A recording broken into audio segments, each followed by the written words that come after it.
एक बार एक बूढ़ी माँ को उसके बेटे ने एक वृद्ध आश्रम में ले जाकर छोड़ा। इस माँ को यह वही इकलौता बेटा था जिसके लिए इस माँ ने जीवन भर संघर्ष किया। इस बेटे के लिए वो सब कुछ किया जो एक माँ को करना चाहिए या माँ कर सकती है, और आज भी अपने बेटे को किसी भी तरह की परेशानी ना हो इसलिए आश्रम में रहने के लिए भी तैयार हो गई। वृद्धा आश्रम में रह रही माँ हमेशा अपने बेटे को याद करती, मगर बेटा केवल साल में एक बार उसको मिलने आ जाता, फिर फ़ोन पर बात कर लेता।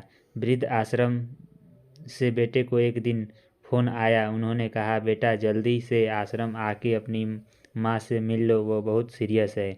बेटा जब अपनी बीमार माँ के पास पहुंचा तब वह अपनी आखिरी सांसें गिन रही थी। बेटे ने अपनी माँ से उसकी आखिरी इच्छा पूछते हुए कहा, माँ मैं तुम्हारे लिए क्या कर सकता हूँ, बताओ। माँ ने कहा, बेटा इस आश्रम में गर्मी और मच्छर बहुत ज़्यादा है, यहाँ पर कुछ पंखे लगवा देना। फ्रिज ना होने की वजह से यहाँ पर हम बूढ़े को कई बार भूखे पेट ही सोना पड़ता है, क्योंकि किसी ने दिया हुआ खाना खराब होने से नहीं बचा पाते। तो इस आश्रम के लिए एक दो फ्रिज भी खरीद कर दे।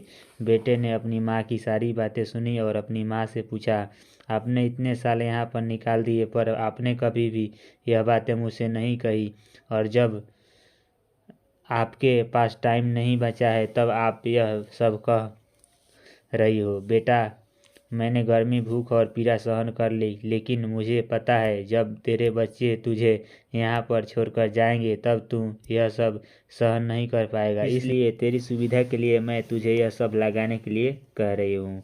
दोस्तों, माँ की आखिरी लाइन किसी भी बेटा या बेटी की आंखें खोलने के लिए सक्षम है। इतिहास हमेशा अपने आप को दोहराता है। अगर आप चाहते हैं कि आपके साथ अच्छा व्यवहार हो तो आपको भी दूसरों के साथ वैसा ही व्यवहार करना चाहिए।